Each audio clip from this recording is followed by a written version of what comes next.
Informo os senhores vereadores que existe uma pessoa inscrita para fazer o uso da tribuna livre, em conformidade com o artigo 222 do Regimento Interno. Trata-se do senhor Felipe Vieira de Galisteu. Solicito ao vereador Ricardinho da Enfermagem que conduza o senhor Felipe Vieira à tribuna para a utilização da palavra.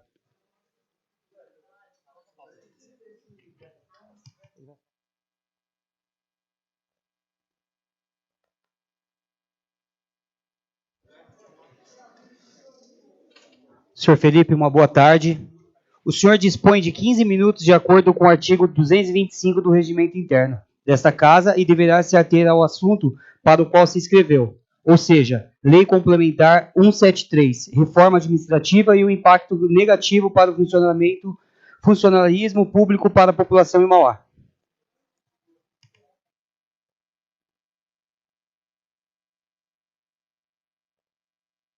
Boa tarde, senhores vereadores. Boa tarde a todos que estão nesse espaço nobre, cujo dever é se tornar realmente a casa do povo. Eu sou Felipe Galisteu, sou servidor público municipal aqui na cidade de Mauá. Esse ano eu completo 11 anos de prefeitura, como instrutor de atividades culturais na Secretaria de Cultura. Eu integro o movimento Luta de Classes, e aqui eu estou representando também o Comitê de Luta dos Servidores Públicos de Mauá contra a reforma administrativa do governo federal. Esse comitê foi organizado no começo do ano passado e desde então nós viemos aí fazendo estudos e análise das leis que vêm sendo impostas no último período e que vem atacando muito o funcionalismo público de maneira geral. Então hoje eu vou me deter mais precisamente na questão da Lei 173, que é uma lei que está, inclusive, em andamento e está aplicada aqui no município desde junho do ano passado, da lei, ou melhor, da PEC 186 e a PEC 32 da reforma administrativa. Eu vou começar falando mais da 173 realmente, que é uma lei que já está em andamento e está afetando diretamente os servidores públicos na nossa cidade. Essa lei, além de impossibilitar a realização de concursos públicos e fazer o congelamento dos salários dos servidores, e está incluso aí o dissídio, né? Ela impediu a contagem de tempo de serviço para aquisição de alguns direitos fundamentais dos servidores, como a licença-prêmio e o quinquênio. Não sei se os senhores imaginam quanto, pensando numa média salarial no servidor público de Mauá, que alcança algo em torno de R$2.000 por mês, alguns recebem menos do que isso, o quanto a falta de um quinquênio, que é algo em torno de R$150, R$100 de acréscimo, isso faz diferença muito grande no orçamento da sua família, para manter a vida para pagar as contas, né, para realmente poder garantir o seu sustento. E ter paralisado a contagem do tempo de serviço, e isso ter sido aplicado aqui no município, inclusive, é um contrassenso, porque nossos servidores trabalharam durante todo o ano passado e estão trabalhando esse ano. Os servidores da área da saúde, os profissionais de saúde trabalharam muito duro durante esse período de pandemia, para não ter contabilizado um direito que é seu. Os professores estão trabalhando dobrado, tendo que se virar e entender como trabalhar pelo modo online, usando muitas vezes a internet de sua casa, seu próprio equipamento, e também estão inclusos nessa perda de direito de adquirir a sua licença ou o seu quinquênio. Além, claro, né, o salário que está congelado. A gente tem ciência nesse momento, na semana passada, o próprio Sindicato de Servidores Públicos de Mauá, o Sindiserv, entrou na justiça contra a Prefeitura de Mauá para rever essa questão da 173. Mas eu queria fazer uma ressalva que nós estamos batendo nessa tecla, nós do Comitê de Luta dos Servidores, nós do Movimento de Luta de Classes, desde setembro do ano passado. Essa lei foi aplicada aqui no município, é uma lei federal, e foi, o município acatou, em junho do ano passado. Então a gente vai completar aí um ano da aplicação dessa lei que se encerra apenas no final desse ano. Ou seja, é como se nós passássemos 2 anos sem ter trabalhado e sem contar a nossa contagem de tempo de serviço.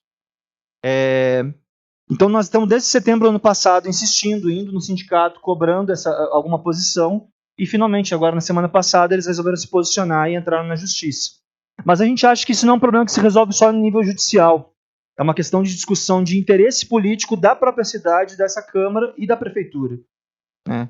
O servidor público que está na ponta, fazendo atendimento direto à população, né? Recepcionando as pessoas no atendimento presencial agora com essa volta, e, como já citado, os profissionais de saúde, de assistência social, esses trabalhos não foram interrompidos.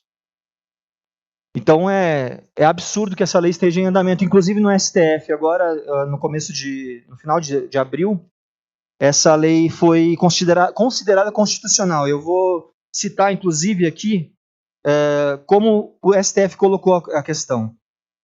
Que a previsão de contenção de gastos com aumento de despesas obrigatórias com o pessoal, principalmente no cenário de enfrentamento à pandemia, é absolutamente consentânea com as normas da Constituição Federal e com o fortalecimento do federalismo fiscal responsável.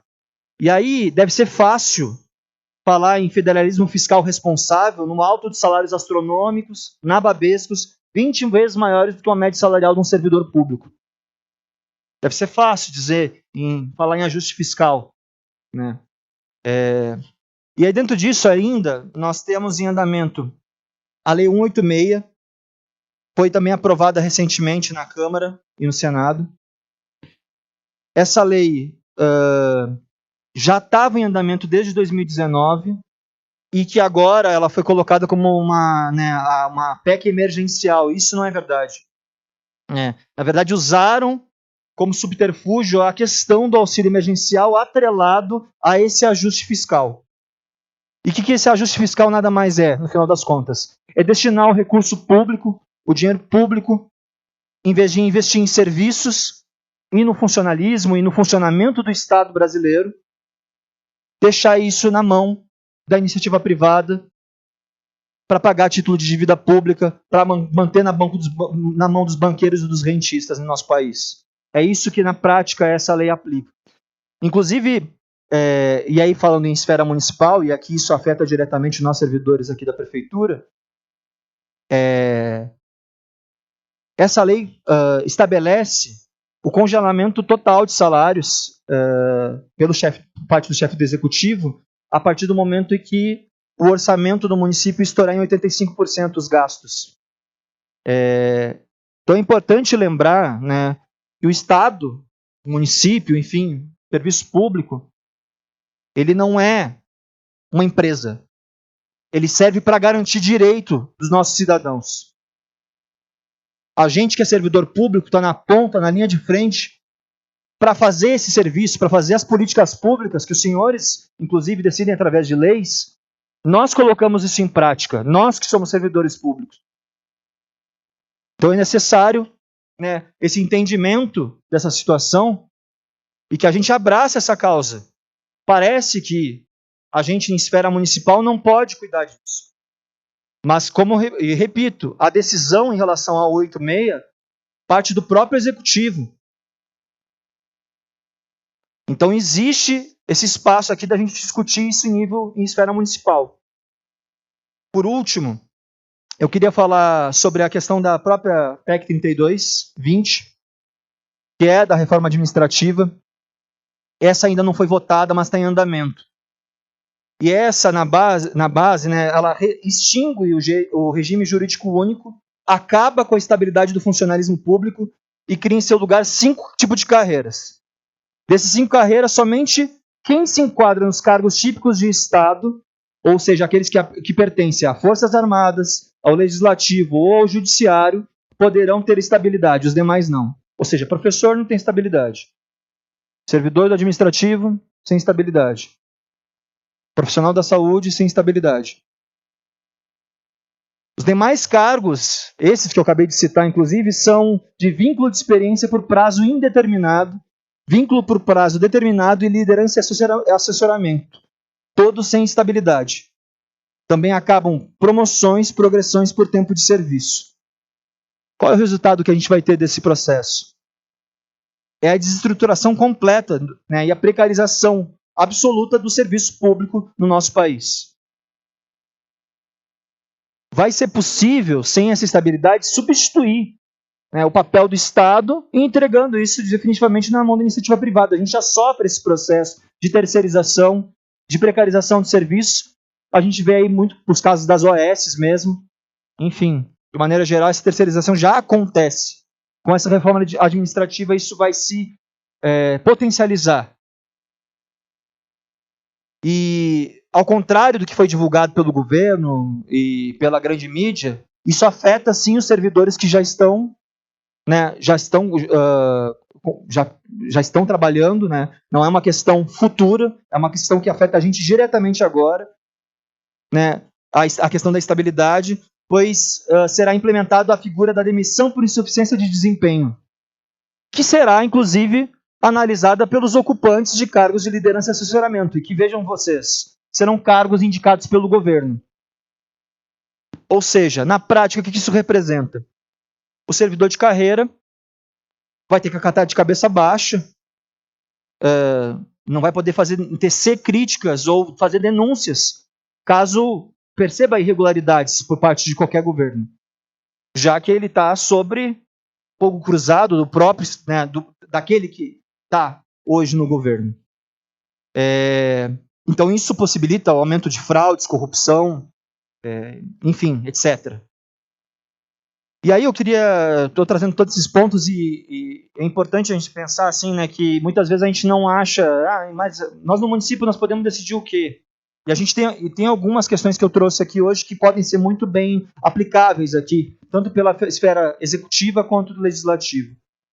E a questão é se a Prefeitura de Mauá e essa respeitável Câmara que a gente está aqui, na qual eu estou aqui presente hoje, vão se dizer realmente de mãos atadas e dizer que nada pode ser feito, né, se escorando em leis e reformas implantadas por um governo que deixou 460 mil mortos no último período, com a pandemia da Covid-19, pelo descaso na forma como tratou a questão da vacinação e do isolamento e das aglomerações.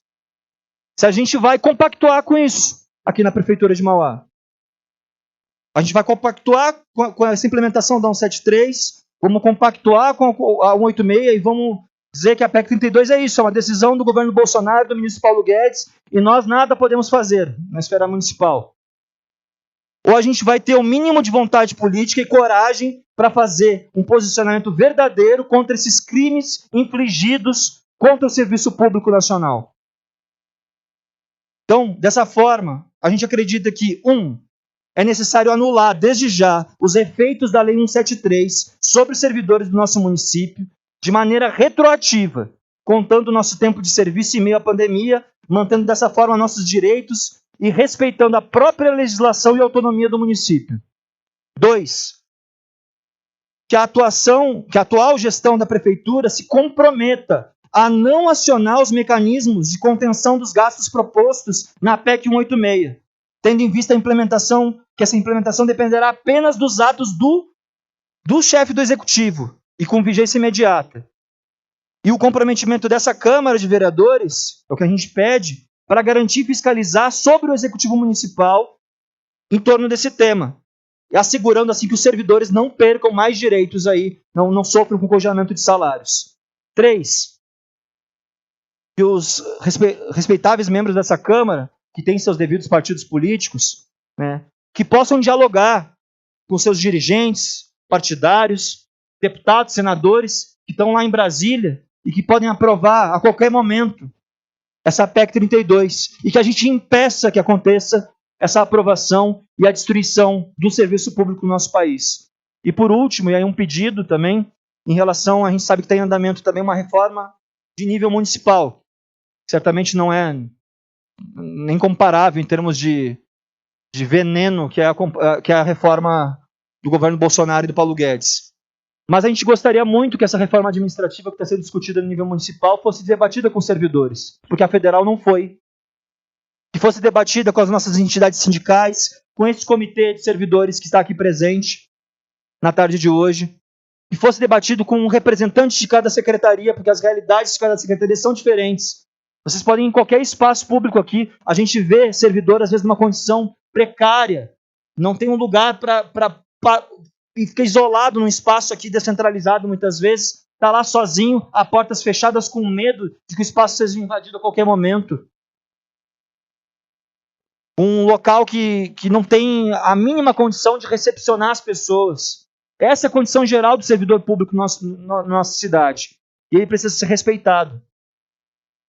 O Brasil precisa parar de ser vendido. As privatizações no nosso país não foram boas. Os problemas essenciais do nosso país não foram resolvidos através da privatização e da destruição de serviços públicos. Inclusive, estados, países com maior capital, né, com mais desenvolvidos, inclusive, têm feito um processo contrário, que é de reestatização. De ir contra esse sistema de privatização dos serviços públicos. Então é necessário que a gente realmente bote a mão na consciência e comece a atuar de maneira efetiva para garantir que o Estado funcione. O Estado não é uma empresa. Já disse isso antes, o Estado deve garantir o direito de cada cidadão e cidadã do nosso país. Muito obrigado.